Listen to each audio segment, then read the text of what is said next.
Hello students.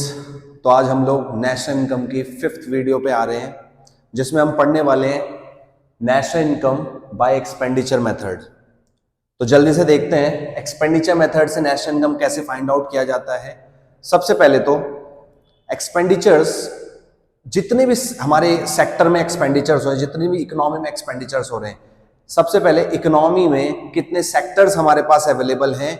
तो there are 4 sectors in the economy. एक open economy में 4 sectors होते हैं। पहला सेक्टर हो गया आपका हाउस होल्ड सेक्टर। जितने भी लोग कंजम्पशन कर रहे हैं वो सारे के सारे कंजम्पशन सेक्टर या हाउस होल्ड सेक्टर या प्राइवेट सेक्टर के अंदर आते हैं।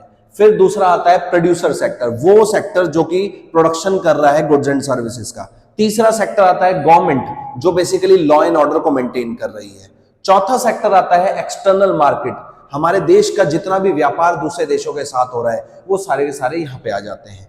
इन चारों सेक्टर्स के, इन 4 सेक्टर्स के एक्सपेंडिचर्स को जब हम कलेक्ट कर देते हैं, टोटल कर देते हैं, तब हमारे पास एग्रीगेट एक्सपेंडिचर्स आ जाते हैं और वही हमारे देश के लिए GDP-MP का काम करेगा, gross domestic production at market price. जितना प्रोडक्शन हुआ होगा गुड्स एंड सर्विसेज पे, उतना ही तो एक्सपेंडिचर्स किया होगा उन गुड्स एंड सर्विसेज पे। तो उसी सेंस में हम इसे इनकम को निकालते हैं। तो देखिए हमें कौन कौन से एग्रीगेट्स प्लस करने हैं। सबसे पहला सेक्टर हाउस होल्ड। तो हाउस होल्ड लोगों के, अच्छा एक चीज और, यहाँ पे सारे के सारे फाइनल एक्सपेंडिचर से आते हैं, किसी तरीके के इंटरमीडिएट एक्सपेंडिचर्स आप नहीं एड ऑन करते हैं, सिर्फ फाइनल एक्सपेंडिचर से आते हैं। तो सबसे पहला आ गया private final consumption expenditure, private sector का जितना भी फाइनल कंजम्पशन है। सेकेंड आता है प्रोड्यूसर के खर्चे। तो प्रोड्यूसर बेसिकली खर्चे नहीं करता है, प्रोड्यूसर करता है इन्वेस्टमेंट। प्रोड्यूसर के जो खर्चे हैं उसे इन्वेस्टमेंट बोला जाता है, क्योंकि कहीं ना कहीं वो आने वाले समय में उसको इनकम जनरेट करके देने वाले हैं, इसीलिए उसके खर्चों को इन्वेस्टमेंट बोला जाता है। 2 तरीके की इन्वेस्टमेंट्स होती हैं। एक होती है फिक्स्ड इन्वेस्टमेंट, आपने मशीन खरीद ली, आपने बिल्डिंग खरीद ली, these are the fixed investment of the producer. जबकि अगर उसने रॉ मटेरियल या सेमी फिनिश गुड्स कुछ भी खरीदे हैं तो वो उसके लिए क्या हो जाएंगे, इन्वेंट्री इन्वेस्टमेंट, या उसे बोल सकते हैं चेंज इन स्टॉक। तो आप 2 इन्वेस्टमेंट्स प्लस करते हैं। यहां पे आपके पास ये पॉइंट अगर दे रखा है, gross domestic fixed capital formation, यहां पे फिक्स्ड लिखा है, कैपिटल फॉर्मेशन का मतलब होता है इन्वेस्टमेंट। इन्वेस्टमेंट की डेफिनेशन ही होती है, investment is the process of capital formation. तो यहां पे फिक्स्ड इन्वेस्टमेंट, चाहे कैपिटल फॉर्मेशन लिखा हो चाहे इन्वेस्टमेंट लिखा हो, अगर यहां पे इन्वेस्टमेंट लिखा है then you have to add change in stock. अगर फिक्स्ड लिखा है तो चेंज इन स्टॉक ऐड करना पड़ेगा, उसी को इन्वेंट्री इन्वेस्टमेंट में बोलते हैं। और चेंज इन स्टॉक निकलता कैसे है, तो closing stock minus opening stock करके आप चेंज इन स्टॉक निकाल सकते हैं। तो यहां पे प्रोड्यूसर के 2 इन्वेस्टमेंट्स समझ में आ गए होंगे, fixed investment and inventory investment. तीसरा प्लस करेंगे गवर्नमेंट के खर्चे। तो गवर्नमेंट फाइनल कंजम्पशन एक्सपेंडिचर, जितने भी एक्सपेंडिचर्स गवर्नमेंट कर रही होगी on different development and non development activities.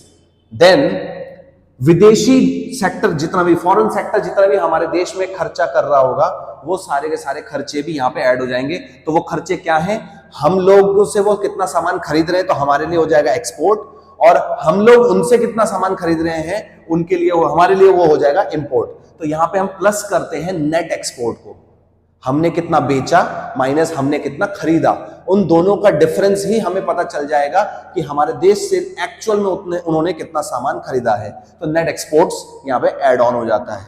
तो ये हमारे पास 4 खर्चे, 4 एक्सपेंडिचर्स निकल करके आ गए। Private final consumption expenditure, producer के लिए वैसे क्या दे रखा हो सकता है, ग्रॉस डोमेस्टिक कैपिटल फॉर्मेशन अगर लिखा है तो आपको चेंज इन स्टॉक ऐड नहीं करना, लेकिन अगर पॉइंट में दिख गया फिक्स्ड तो आप चेंज इन स्टॉक ऐड करेंगे। Then government final consumption expenditure, उसके बाद नेट एक्सपोर्ट्स। ये 4 खर्चे आपने प्लस करे, 4 सेक्टर्स के खर्चे प्लस करे, and you will get GDP-MP, gross domestic product at market price. खर्चे आपको पता ही है मार्केट प्राइस पे निकलते हैं। देन हमें जाना है नेशनल इनकम पे। तो नेशनल इनकम NNP-FC, तो आप अब कन्वर्जन कर लेंगे, ग्रॉस से नेट में जाना है तो कर देंगे माइनस डेप्रिसिएशन, डोमेस्टिक से नेशनल में आना है प्लस कर देंगे NFIA, net factor income from abroad, and market price से फैक्टर कॉस्ट में जाना है तो माइनस कर देंगे NIT, नेट इनडायरेक्ट टैक्स, और इस तरीके से आप नेशनल इनकम की अकाउंटिंग कर लेंगे। आई होप सबको क्लियर हो गया होगा।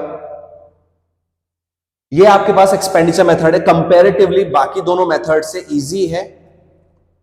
बस आपको ध्यान प्रोड्यूसर सेक्टर का ही रखना पड़ेगा बार बार कि फिक्स्ड अगर लिखा है तो ही चेंज इन स्टॉक ऐड करेंगे। ये आपका पूरा एक्सपेंडिचर मेथड खत्म हो चुका है। तीनों मेथड्स हम कर चुके हैं। आप प्रीवियस वीडियोस की तरफ जाएंगे तो आपको बाकी सारी वीडियोस में दूसरे मेथड्स देखने को मिलेंगे। और आगे जो अब हम पढ़ेंगे इसके बाद वाली सीरीज में, वो हम पढ़ेंगे about nominal GDP, real GDP, GDP deflator and GDP and welfare. ये हमारे कुछ टॉपिक्स रहेंगे जिसे हम एक ही वीडियो में, लास्ट वीडियो इस नेशनल इनकम की जो नेक्स्ट आएगी उसमें हम कंप्लीट कर लेंगे। उसके बाद हमारा पूरा का पूरा नेशनल इनकम खत्म हो जाएगा। आई होप सबको क्लियर हो रहा होगा। आप अपनी क्वेरीज, अपने डाउट्स कमेंट सेक्शन में डाल सकते हैं, मैं उन सबको रिवर्ट जरूर करूंगा। और मेरे चैनल को सब्सक्राइब करिए, मेरे चैनल में जितनी वीडियोस आ रही है उनको शेयर करिए ताकि मैं और ज्यादा इंफॉर्मेटिव वीडियोस को लाता रहूं। Thank you so much.